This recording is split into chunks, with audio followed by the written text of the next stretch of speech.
Come on, you can beat this guy! No! Damn it, the pus-spewing bucket crap! See, there's your problem. You gotta spend less time crafting to get your levels up and more time grinding against the moss giants. 1. Never use the term grinding against again. And 2.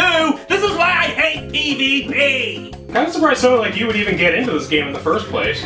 It's the quest stories. This is some of the most creative writing I've ever seen. You know, with all the boring crap that's on right now, I'm surprised no one thought to turn this game into a TV series. Well, couldn't be any worse than that Candy Crush TV show. I know, right? You have no idea how many Hollywood agents I've been pestering to try to push this idea to. You give me Paul Rudd and Doug Cameron as a fighter and elf mage combo in a David-Maddie relationship. Wait, what? Show details now!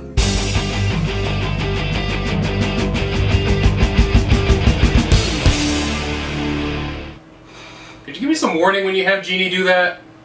Let me preface this by saying I grew up on game shows. As a kid, staying home from school meant getting to watch The Price is Right in the mornings. In the evenings, we would watch Wheel of Fortune, guess the puzzles before anyone else did, and then laugh at whether the contestants were either stupid or greedy or both. I am in a very similar boat. I love stuff like Double Dare, American Gladiators, Lingo. When Game Show Network first started airing, I would tune in religiously because many of these shows are just so much fun. That's why they endear to this day. Of course, we're aware that on more than one occasion, someone thought to create a TV show version of board games or other ideas that would make you tilt an eyebrow. I remember the Monopoly game show, for crying out loud! And don't forget Scrabble, Pictionary, and even Mad Libs. But Candy Crush?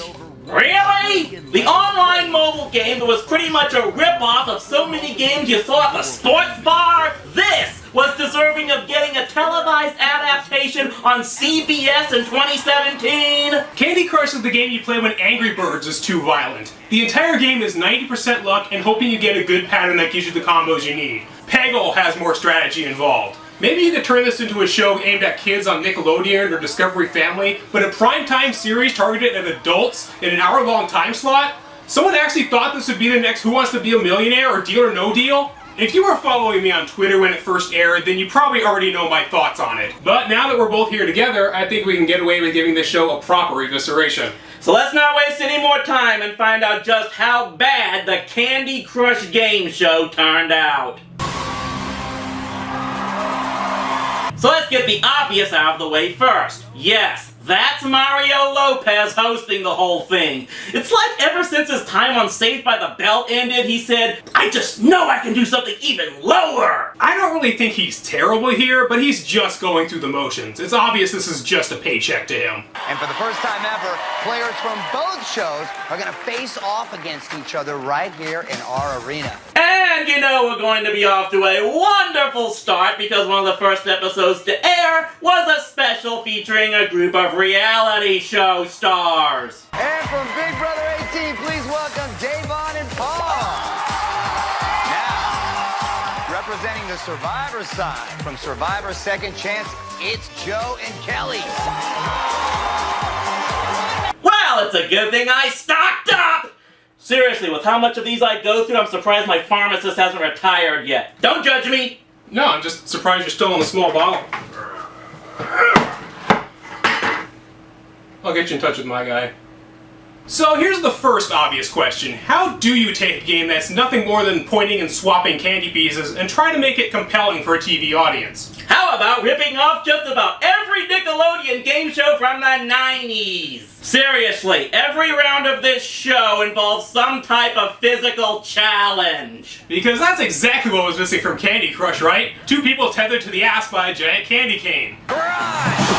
First team to get down to 0 jellies wins. Oh, Jeremy and Wu already getting at it. Go, go, go. One member from each team will race to the board, scrambling through 3 licorice mazes on the way. And after clearing the first licorice lock, that player will race back through the mazes and tag their partner in.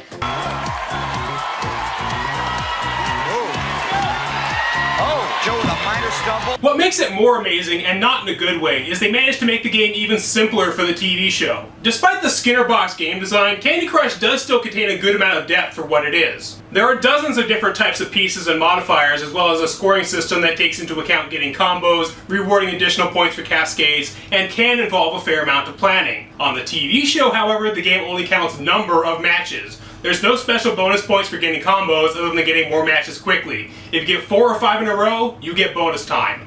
That's it. Oh, and that's a bonus 5 seconds. Color bombs and striped candies can appear, but they don't score any additional points except incidentally.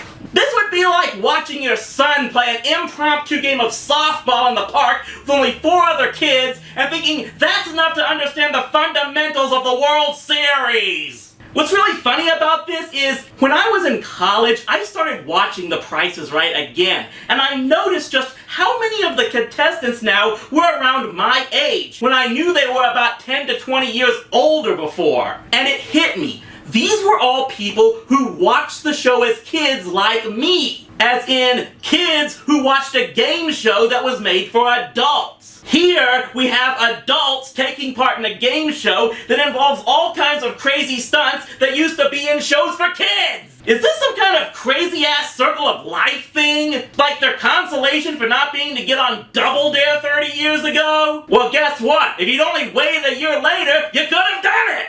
The problem is, Mario Lopez isn't exactly Mark Summers. He just sounds bored here. Every time he calls out how much time the contestants have left, it's like he's reminding himself just how much longer he has to put up with it. Minute 20 to go. Start swiping, gentlemen. They gotta start swiping. He carries this show with all the enthusiasm of a recess supervisor judging a hopscotch tournament. Yay, you did it! How much longer till lunch? A different host would have gone a long way to make this show a hell of a lot more entertaining. If your main personality can't get excited about the show, how do you expect your audience to? Well, at least the contestants tried to make it somewhat exciting by trash talking! Seeing as how Jeremy and Wu picked the worst one, thank you guys, we're gonna pick the best one and go with the balloon. Devon and Paul would proceed to get the second lowest score in the entire series. See, this is why I don't complain about the promos currently being cut in WWE. Trash talking is only fun when the players actually have the skills to back it up. Unfortunately, these are all horrible Candy Crush players. First team to get their purple match will win.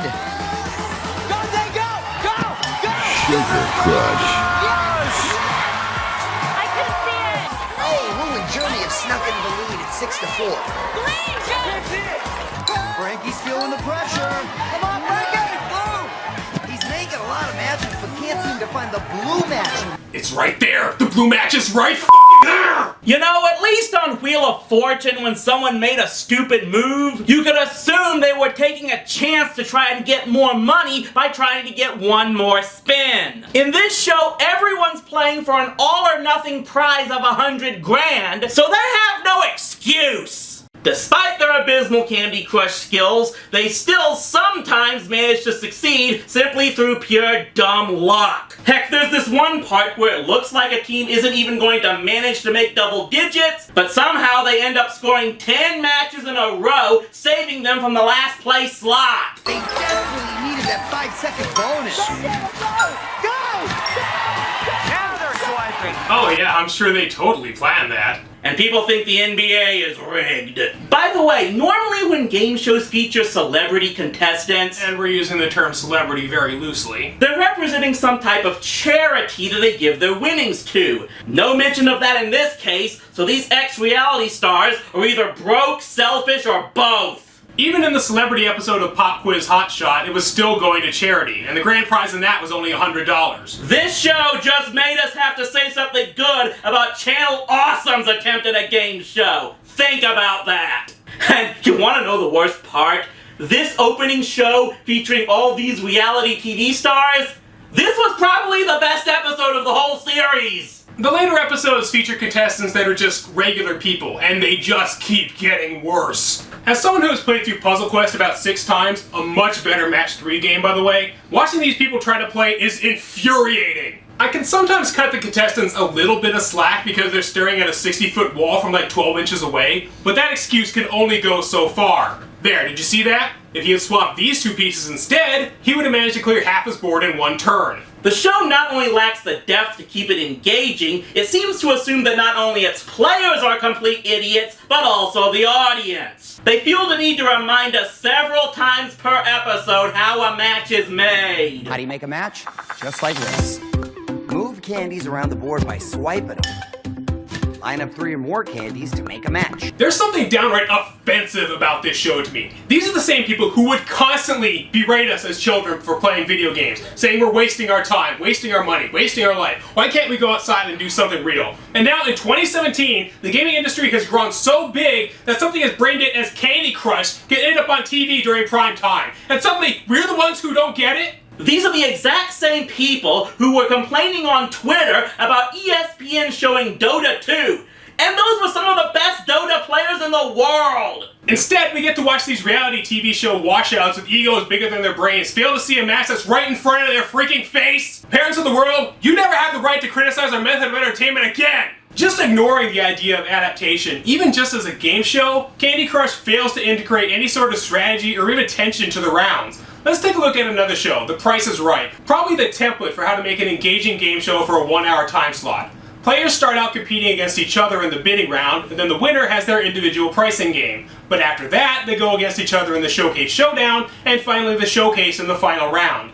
Along every step of the way, the pressure is on the contestants to compete against each other in addition to doing well in the game.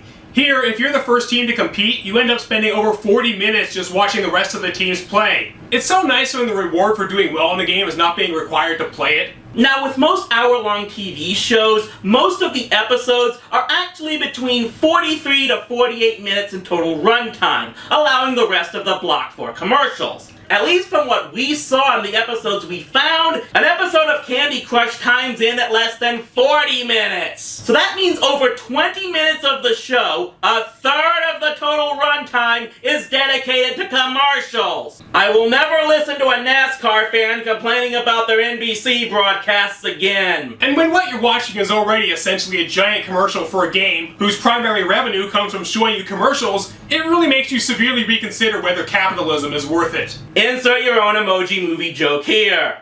I don't think it's a surprise to anyone that ratings for this show plummeted to near XFL levels, especially in the all-important 18 to 49 demographic. It did last 9 episodes for the first season, including a 2-hour season finale, but it was not picked up for another go-round, with publications like The Verge calling it an unmitigated train wreck. That's an insult to train wrecks! At its best, Candy Crush is a Nickelodeon game show that somehow ended up on primetime CBS. At its worst, it's a corporate abomination that reconfirms the notion that Hollywood will hold nothing sacred, and thinks that not only are its viewers drooling yahoos who can barely string together 2 sentences, let alone 3 candies in a row, but also that the people who play these games are fans of brain-dead simplistic gameplay that can be explained in less than 5 seconds. There was a 1,000,000 to 1 chance this thing could work had maybe they aired it in the afternoon and gone full hog with how ridiculous the concept was. Shows like Double Dare and Price is Right are engaging thanks largely to upbeat music that you're still gonna recognize to this day, and hosts that went all out in cheering on their contestants. I won't say this show tried to take itself seriously, but it was in the wrong time slot for something this stupid, and no one involved put out enough effort to make it entertaining enough to even get a niche audience.